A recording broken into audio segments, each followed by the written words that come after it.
হৃদয়, কি অবস্থা ভাই? এই তো আলহামদুলিল্লাহ। কি লাগাইতেছো ওটা? এটা ভাই সোফা। সোফা? জি ভাই। ওই যে তুমি ওই দিন একটা লাগাইছিলা, জি ভাই। এটা ওইটা নাকি? জি ভাই, এটা বানানো সোফা নিজের হাতে আচ্ছা, বানানো। নিজের হাতে বানানো না কিনা? না বানানো ভাই। কিভাবে বানাও ওগুলা? এটা হাতে আচ্ছা, রশি কাটটা এটা লাগাইলে কি হয়?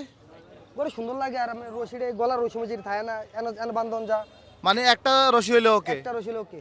আচ্ছা আচ্ছা, কত বছর ধরে বানাও ওগুলা? আমার প্রায় গরু বাজার যা ভাই 12-13 বছর, এটা বানানো আমার 6 বছর হয়ে যাবো। 6 বছর? জি ভাই। আচ্ছা আচ্ছা, কি এই অবস্থা? এবারে থাকতে বানাতাম আমি।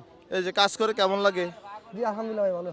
ভালোই লাগে? জি ভাই, অনেক মানুষ আছে দেয়া শোনা কথা মতো আনন্দ লাগে। বাজারে আসলে মন ভালো হয়ে যায়, জি ভাই। পাবলিক প্লেসে চলতে চলতে ভালো লাগে নাকি? জি ভাই। এটাও কি লাগাইছো নাকি? জি ভাই।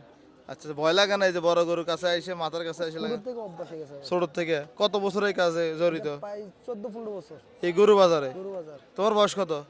28। 28? তার মানে জীবনের অর্ধেক বয়সে গরু বাজার গেছে গা? আচ্ছা আচ্ছা, সঠিক যত বড় গরু হোক ভাই আমি একলা বাজ দিলাম। সঠিক মূল্য পাওনি বাজার আইসা? ইনশাআল্লাহ ভাই আছে। দিতেছে? দিতেছে। যাক, চালিয়ে যাও, ধন্যবাদ। ইনশাআল্লাহ ভাই।